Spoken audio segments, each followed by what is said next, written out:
허락하신 말씀 함께 보도록 하겠습니다. 요한복음 9장 13절부터 34절까지의 말씀입니다. 요한복음 9장 13절부터 34절까지의 말씀입니다. 신약성경 161페이지에 있습니다.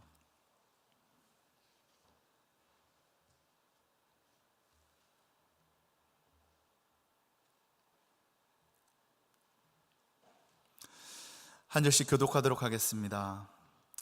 그들이 전에 맹인이었던 사람을 데리고 바리새인들에게 갔더라.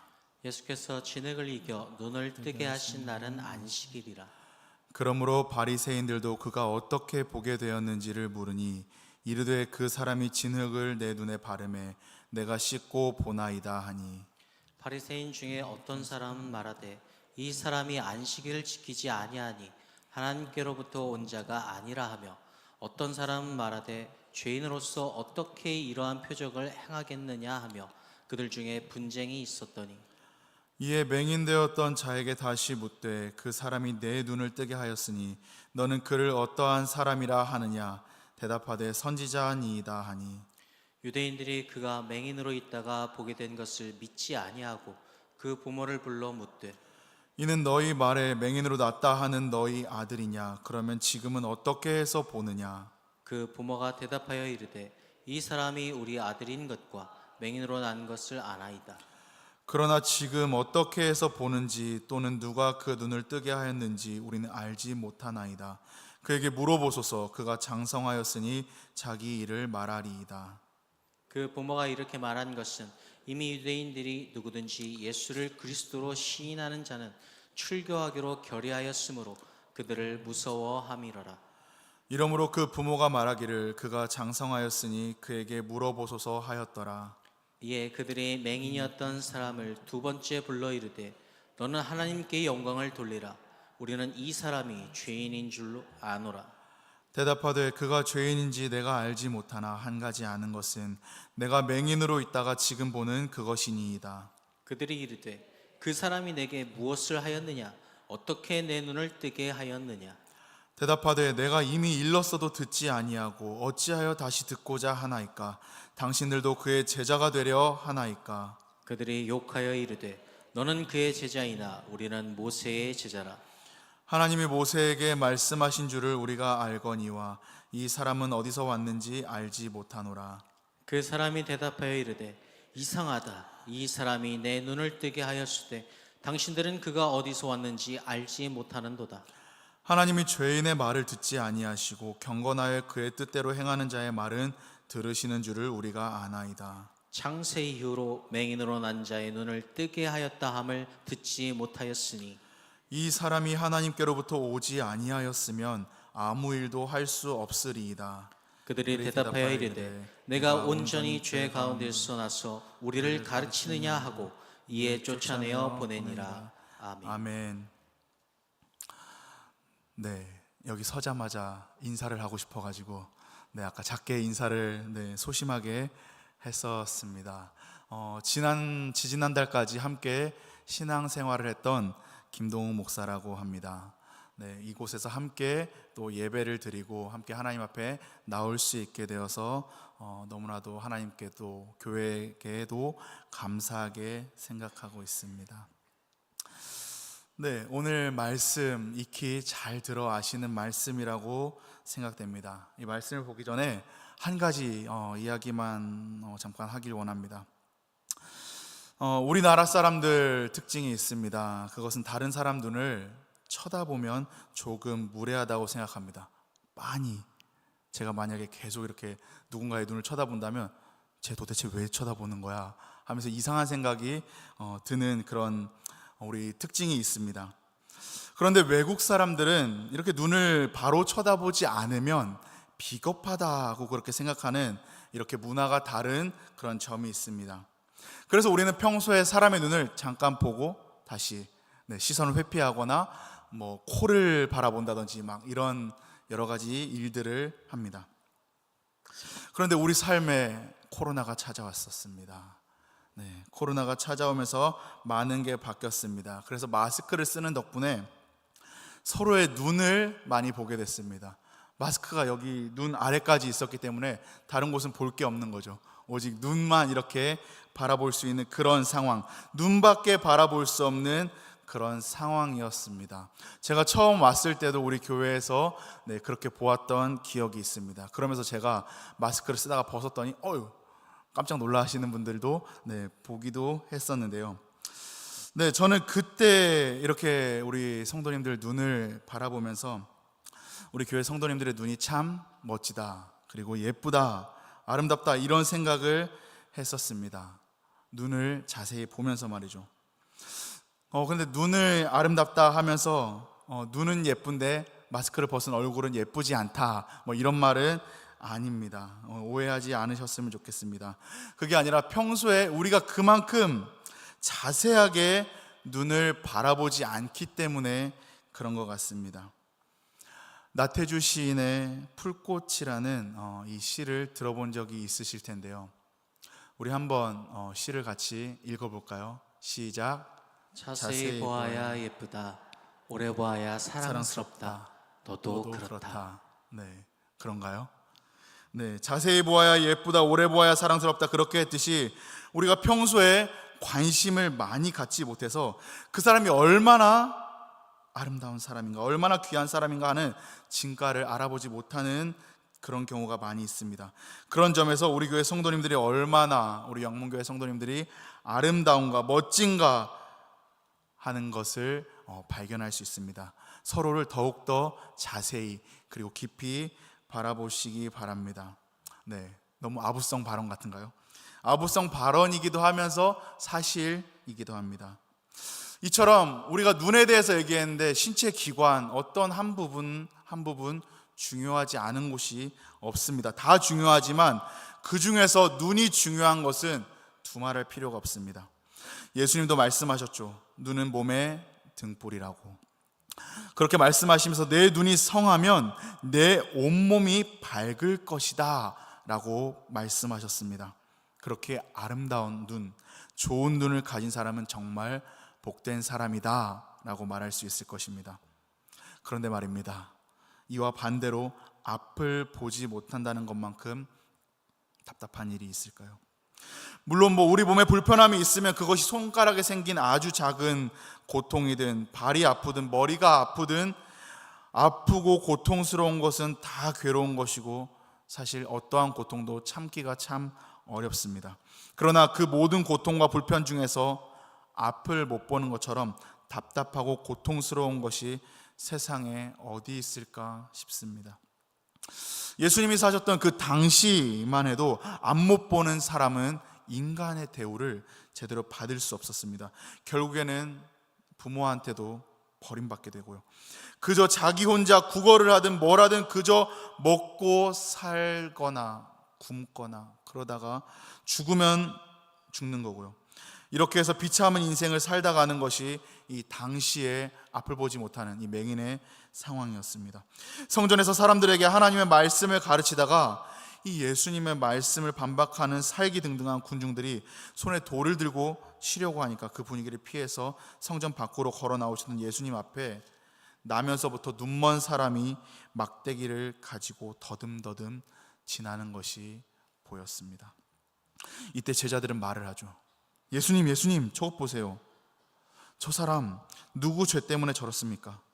자기 죄를 자기가 많이 죄어서 저렇습니까? 아니면 그의 부모나 조상들의 죄가 많아 저렇습니까?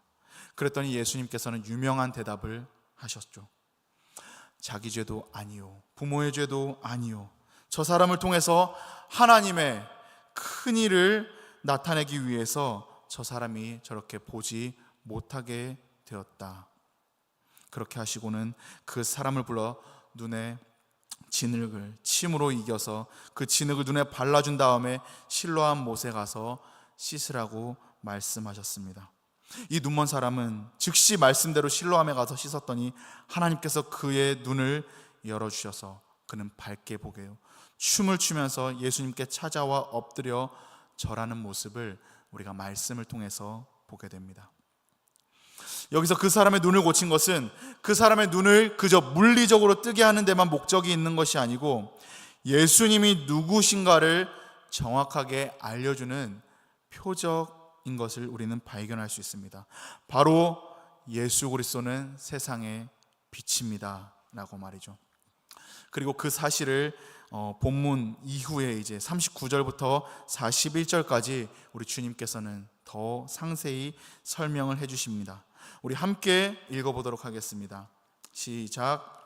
예수께서 이르시되 내가 심판하러 이 세상에 왔으니 보지 못하는 자들은 보게 하고 보는 자들은 맹인이 되게 하려 함이라 하시니, 바리새인 중에 예수와 함께 있던 자들이 이 말씀을 듣고 이르되 우리도 맹인인가? 예수께서 이르시되 너희가 맹인이 되었더라면 죄가 없으려니와 본다고 하니 너희 죄가 그대로 있느니라. 아멘.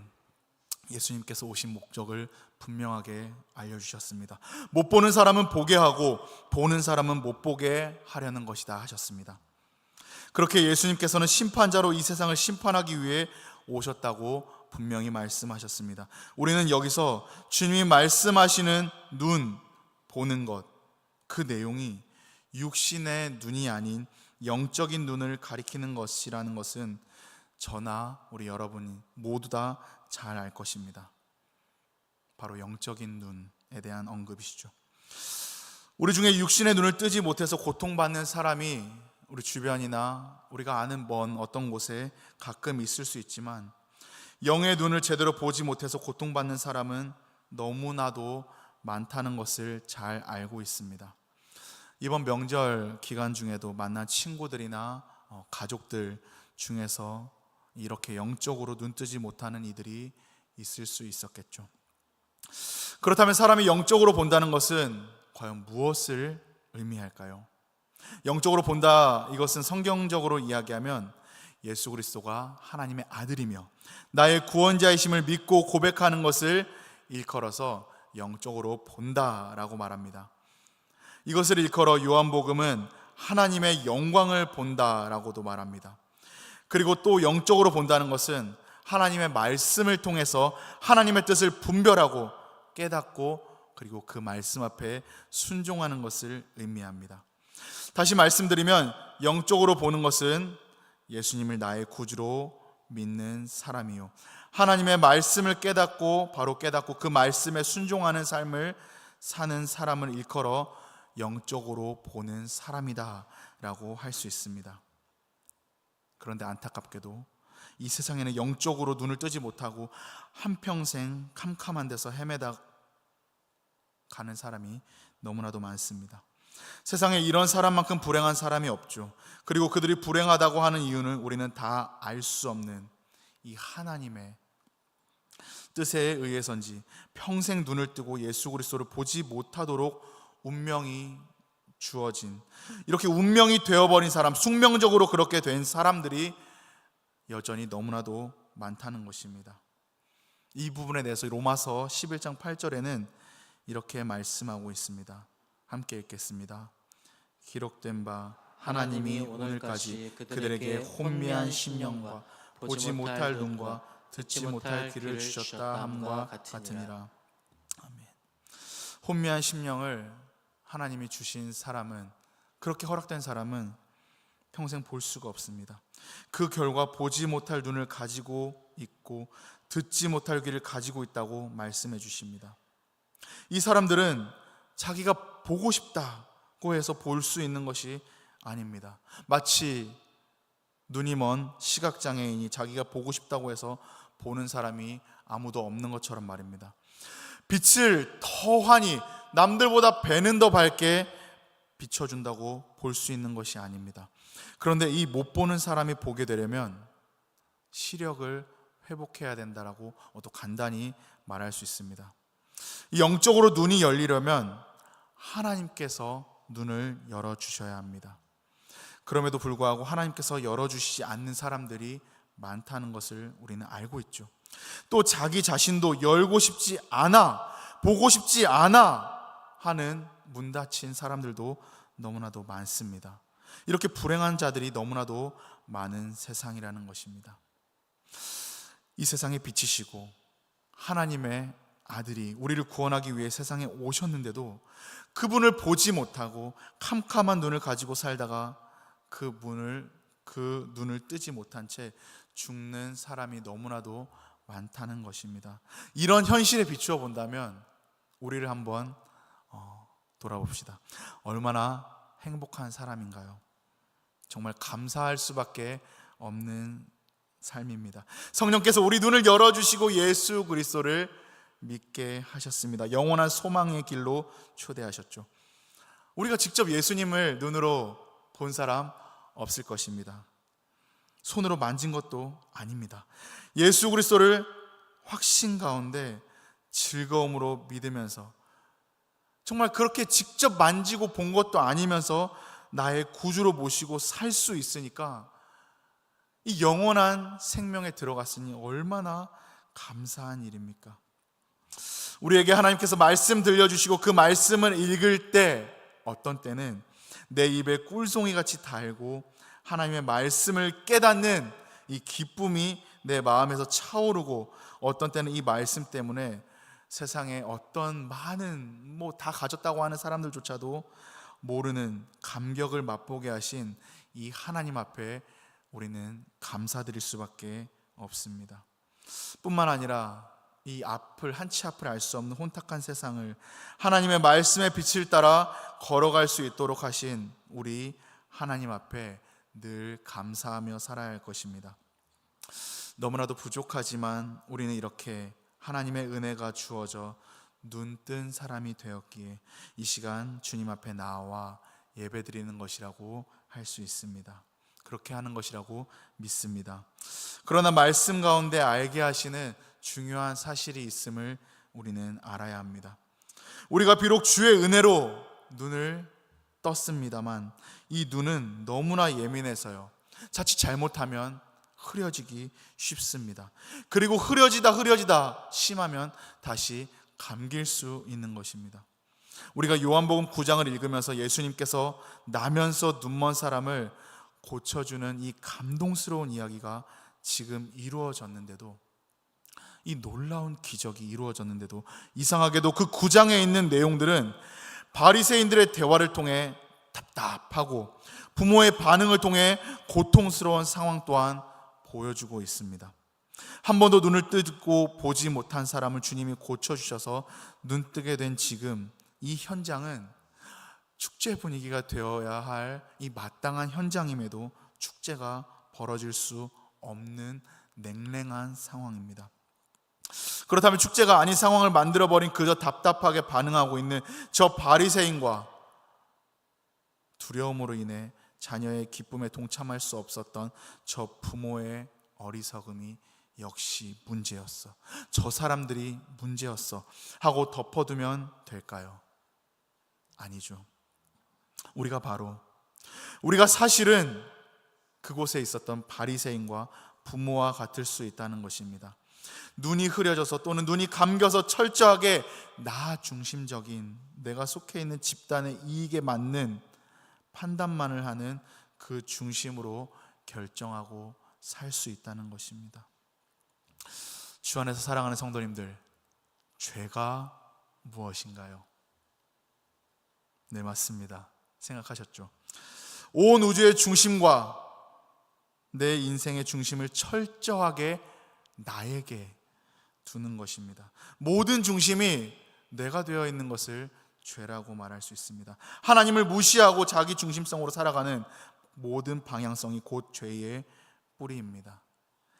사람들은 누구나 인생의 문제에 대한 답을 알고 싶어하고, 그래서 진리가 뭐냐라고 사람들은 물어봅니다.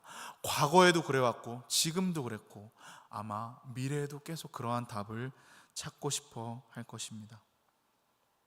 깊은 마음의 외침이 늘 있는 거죠. 진리가 무엇인가? 이 인생에 어떻게 사는 것이 맞는 것인가? 답을 알고 싶어 합니다. 그런데 정작 그렇게 생각을 하면서도 이 인간의 인생 앞에 허락된, 우리에게 찾아오신 하나님의 진리이신 예수 그리스도가 있는데도 내 입에 맞는 답은 아니라며 거부하고 다시 헤매는 것이죠. 이 자기 중심성, 그것이 눈을 어둡게 만드는 것입니다. 심지어 어떤 교회에 있는 성도님들도 이렇게 이야기할 수 있습니다. 하나님께 모든 권한이 있습니다. 하나님이 우리의 왕이십니다. 입으로는 그렇게 고백을 하는데 사실은 자기에게 모든 권한과 결정권이 있다는 듯이 그렇게 살아가는 일들이 우리 주변에서 어렵지 않게 발견되기도 합니다. 지금도 수많은 이들이 어쩌면 우리도 날마다 예수님을 무시하며 살고 있는지도 모릅니다. 그분이 마치 아무런 영향력이 없는 그런 분인 것처럼, 그분의 말씀 따위는 무시해도 좋은 것처럼, 그분이 아무 일도 못하실 그냥 과거의 어떤 한 사람이었던 것처럼 자기 고집과 생각만 강화시키며 사는 것이죠. 이러한 인간의 본성을 잘 보여주는 어떠한 현상들이 있습니다. 그것이 우리 안에 어떻게 드러날까요? 바로 우리는 주로 내 말에 동조해주는 사람, 지지해주는 사람 옆에만 있고 싶어 합니다. 그런 사람만 주로 내 곁에 두는 것을 선호합니다. 내가 무슨 말을 하면 맞아, 그래, 난 너의 의견이 맞는 것 같아, 너는 항상 판단을 잘해, 이렇게 해주는 사람이요. 혹시 나를 반대하거나 내가 지금 결정한 것에 대해서 뭔가 반대 의견을 내놓고 내가 잘못 가고 있는 건 아닌가 라고 말하고 도전하는 사람들은 같이 있고 싶지 않은 거예요. 말도 듣고 싶어 하지 않습니다. 거기다가 이런 본성들을 너무나도 잘 알고 있는 이 사회와 이 시대는 그것들을 그대로 접목해서 돈을 벌기 위해서 그런 방식의 알고리즘, 그런 시스템을 이용하고 있습니다. 바로 우리가 늘 손쉽게 보는 이 유튜브나 그런 SNS 아니면 쇼핑 어플 등 많은 부분에서 우리가 알게 모르게 사용하고 있는 그곳에 내재되어 있는 AI라고 하는 시스템이 계속해서 우리에게 초점을 맞춰서 제공해 주는 것이 그런 것이죠. 우리의 자기 중심성을 더욱더 강화시키는 일들을 열심히 노력하고 있습니다. 그래서 이 유튜브에 심취한 경우 어떤 사람들은 확증 편향에 시달리고 있는 경우도 있습니다. 자기가 생각하는 것을 끊임없이 찾아내고 보여주는, 이것을 강화시켜주는 얘기만 듣게 되거든요. 스며드는 죄를 깨닫고 바라보아야 하는 눈이 똑바로 작동되지 않을 수밖에 없습니다. 그 속에 빠져선 말이죠. 눈먼 자들의 도시라는 작품이 있습니다. 소설로도 있고 영화로도 나왔었습니다. 이 작품에 보면 이런 상황이 벌어집니다. 한 남자가 운전하던 차에서 갑자기 실명이 됩니다. 눈이 하얀 것이 씌워진다고 하면서 어두워집니다. 눈이 멀어집니다. 그런데 이게 마치 전염병처럼 세상에 마구 퍼져나가게 됩니다. 그 남자를 진찰했던 의사도 눈이 멀게 되고요. 옆에 함께 있던 사람도 눈이 멀어버립니다. 하얀 실명이라는 이름의 이 전염병이 온 세상을 뒤덮기 시작합니다. 결국 정부에서 사람들을 한 곳에 가두게 됩니다. 수용소죠. 이제 그 안에서 이제 실명한 사람들끼리 격리되어 있고 계속해서 사람들이 추가되어서 들어오고 있는데, 이 추가되는 눈먼 사람들 중 총을 가지게 된 사람과 그 패거리들이 그 안에서 특별한 집단을 만들어서 격리된 그 사회 안에서 폭력을 행하기 시작합니다. 그 힘을 가지고 마구 그 안에서 휘두르기 시작합니다. 모두를 위해 지원된 식량을 자기들끼리 독점하게 됩니다. 또 여성에 대해서는 성폭력을 행사하는 그런 일들을 하기도 합니다. 원래 사람이 상황이 괜찮을 때는 대부분 다 착해 보입니다. 저도 상황이 괜찮을 때는 착한 편입니다. 너그럽게 보이고 적당히 좀 여유 있을 때는 양보도 합니다. 아주 극단적인 상황으로 몰리기 시작하면서 내 이익과 내 명예가 걸린 순간, 그리고 그것이 잃어버리게 되는, 없어지게 되고 망하게 되는 어떤 순간이 벌어질 때 대부분은 마냥 그 원래의 착함을 유지하지 못합니다. 마치 생존 게임에서 탈락하기 직전에 가장 치사해지는 것처럼 극도로 자기 중심성이 판을 치기 시작하는 거죠. 그래서인지 늘 극단으로 몰렸던 이 작품 안의 수용소는 특별히 흉폭한 인간의 민낯이 그대로 드러나곤 했습니다. 그런데 안타깝게도 현재 우리가 살고 있는 이 대한민국 사회가 지금 그 지경에 있는 것은 아닌지, 그 지경으로 더욱더 가고 있는 것은 아닌가 생각됩니다. 우리 사회는 각종 혼란 시기를 통해서 너무나 극단적으로 치달았고요. 갈등 지수가 마구 요동치는 일들이 계속해서 벌어져 왔는데, 매년 이 갈등 지수는 상상을 초월할 정도로 높은 수준에 이르러 버린 상황을 우리가 직간접적으로 볼 수 있습니다. 그 이유에도 보면은 자기 중심성이 있습니다. 그것이 끝없이 극대화되는 것입니다. 많은 경우에 사람들은 어떻게든 모든 중심축을 자기에게 두고 싶어서 속해 있던 곳이 작던 크던 그 집단의 강자로 서고 싶은 욕망으로 가득하게 되는 것이죠. 그래야 살 것 같은 거죠. 내가 이곳에서 모든 것을 통제해야지만 마음이 편해지는 것이죠. 눈이 멀어서 제대로 볼 수 없는 그런 상황입니다. 주 안에서 사랑하는 우리 성도님들, 그렇다면 이런 엉망 같아 보이는 세상 한가운데서 대체 누가 도움을 줄 수 있습니까? 누가 도움을 줄 수 있겠습니까? 모두가 실명한 상황입니다. 도움을 줄 수 있는 사람은 당연히 눈뜬 사람입니다. 이 전염병의 면역을 가지고 있는 누군가만이 해결책을 찾아낼 수 있는 것입니다. 눈먼 자들의 도시에서는 수용소에 대해 문제를 해결하고 나름의 도움을 주려고 시도했던 사람들이 등장했습니다. 근데 그 사람들은 깡패 패거리에 이 힘을 가진 자들의 공격 대상이 됩니다. 식량 분배 문제가 이상하다고 했습니다. 그래서 누군가 외쳤죠. 식량 분배를 공정하게 합시다. 그런데 그 사람은 바로 식량을 다 빼앗기고 굶어 죽게 됩니다. 약자를 도웁시다 라고 했던 사람은 그럼 네가 약자가 되라 하면서 공격을 당하게 됩니다. 이 작품 안에서 유일하게 의사의 아내만 면역이 있어서 실명이 안 되고 사람들을 도울 희망이 있는데요, 돕는 과정에서 정작 주변에 있는 사람들이 만류합니다. 당신이 도울 수 있는 것을 절대로 말하지 말라고, 당신이 눈이 볼 수 있는 것을 절대로 아무에게도 말하지 말라고 합니다. 왜 그랬을까요? 섣불리 도와주려고 했다가 오히려 큰 희생을 당할 수 있었기 때문에 그렇습니다. 그런데 우리 성도님들, 이런 세상을 향해 우리 예수님이 하신 일이 무엇입니까? 유일하게 죄가 없으셨던 예수님, 이 세상 죄와 악으로 망가졌던 모든 세상에 대해서 유일하게 모든 것을 해결하실 수 있는, 죄가 없고 악과 연루되지 않았던 그 선하신 그분 예수님은 거침없이 문제의 한복판으로 뛰어드셨고요, 그 구원의 일을 시작하셨던 것입니다. 우리 요한복음의 말씀을 통해서 계속해서 보고 있죠. 오병이어의 기적을 베푸시고 병든 자를 고치고 죽은 자를 살리기까지 하십니다. 이것이 예수님만 가능한 것을 믿으시기를 바랍니다. 구원자이신 예수님을 만나야 합니다. 그 예수님께서 구원에 이르는 믿음의 눈을 뜨게 하시기 위해서 눈 어두운 자들이 가득한 오늘 본문에도 찾아오셨습니다.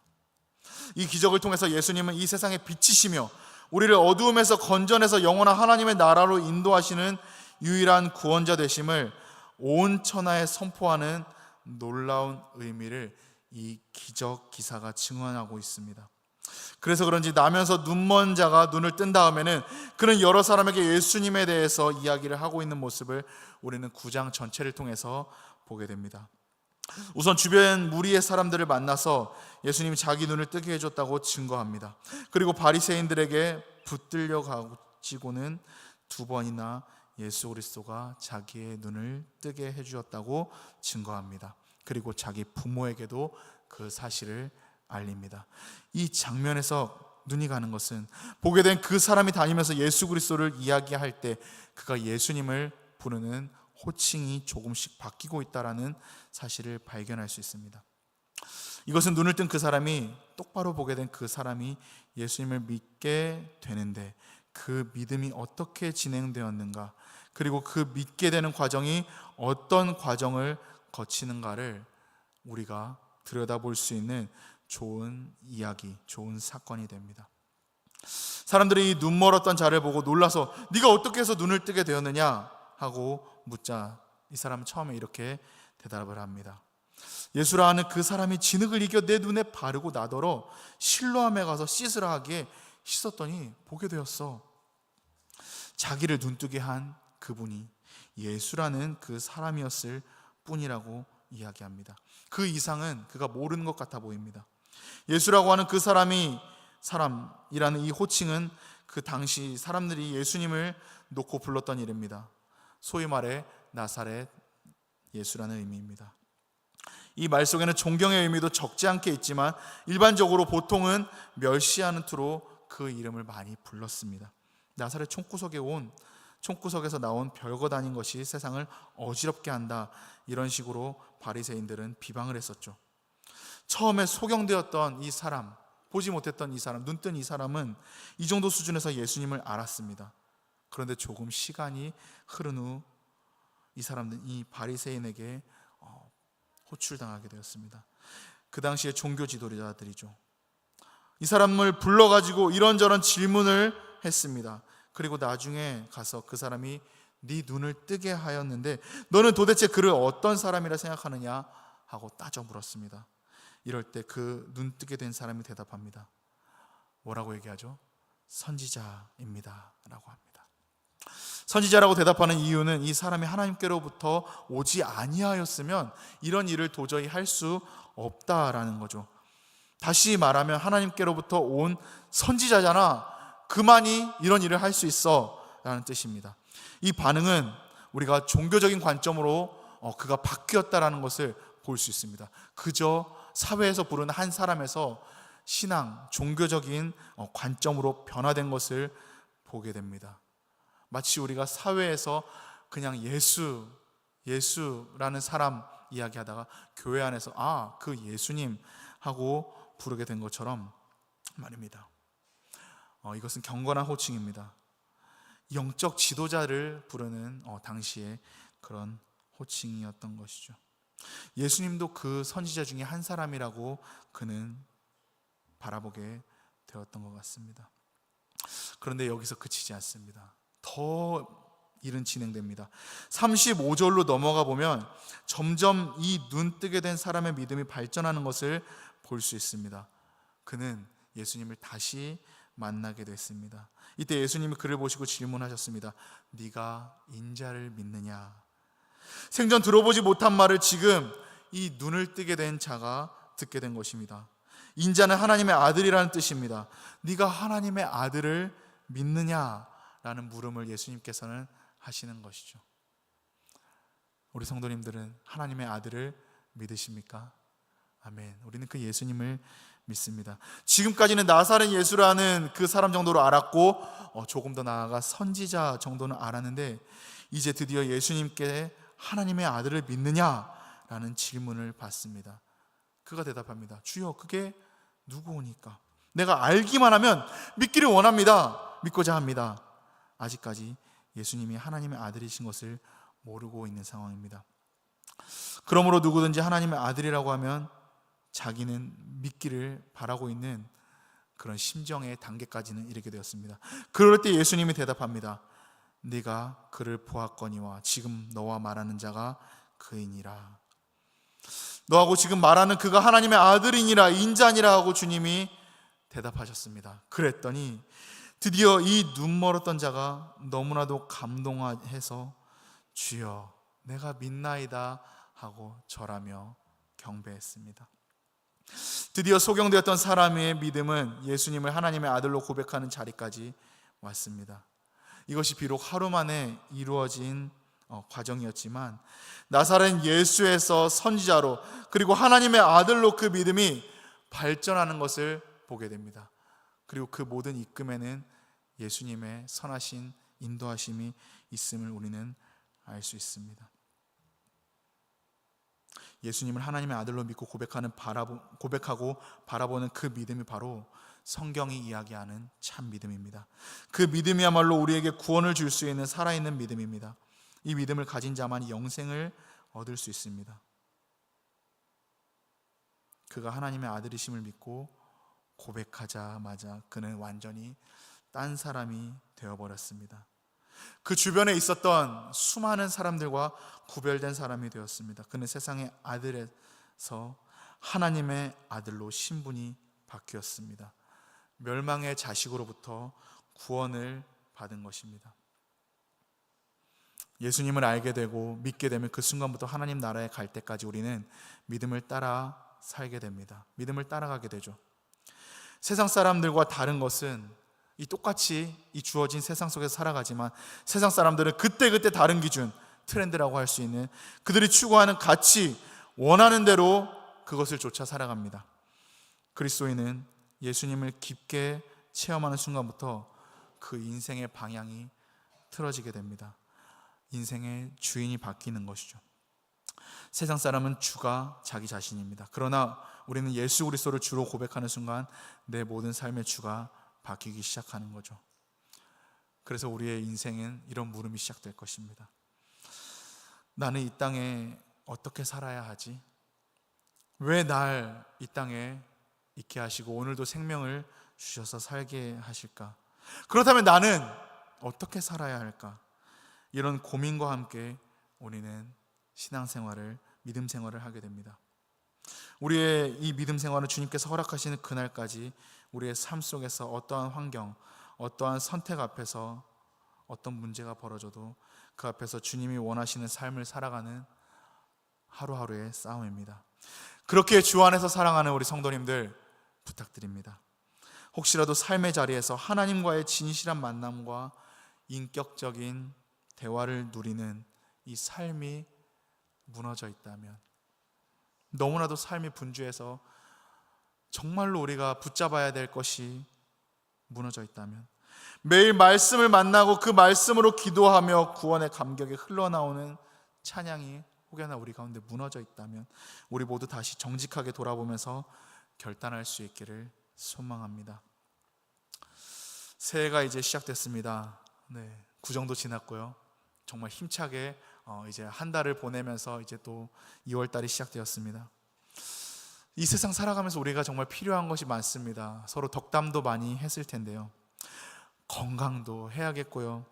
가정도 평안해야겠고, 이 사회가 그리고 경제적으로 어려워지지 않아도 돼. 그렇게 안 해야 되겠고, 내가 하는 일이 그런대로 잘 풀려야 되겠는데, 그 무엇보다도 중요한 것이 하나 있습니다.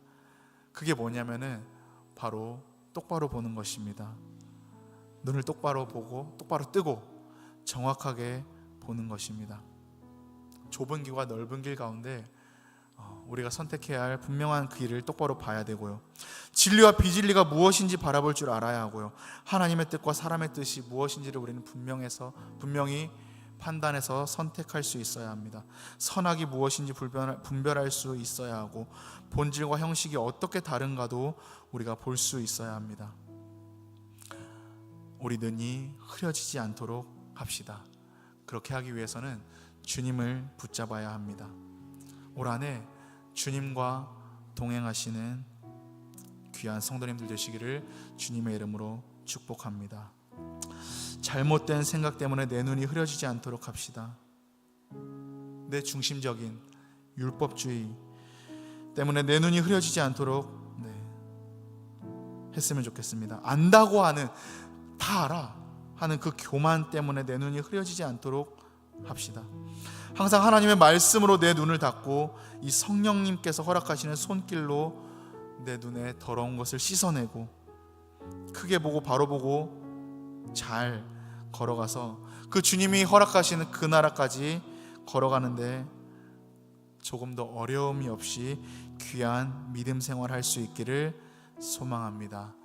우리 이 시간 함께 결단하며 우리 찬양하길 원합니다. 주 없이 살 수 없네. 주 없이 살 수 없네. 죄인의 구주여, 그 귀한 몸의 피로 날 구속하시니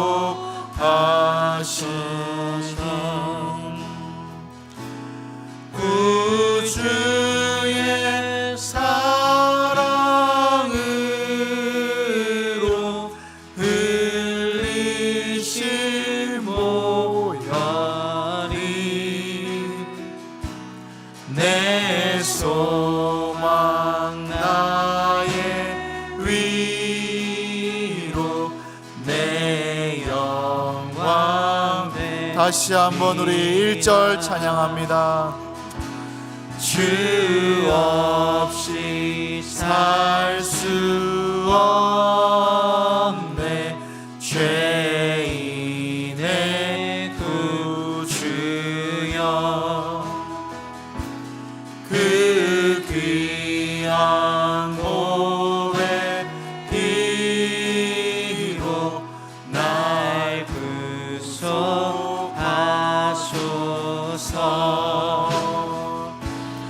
구주의 사랑으로 흘리신 보혈이 내 소망 나의 위로 내 영광. 구주의 사랑으로 흘리신 보혈이, 구주의 사랑으로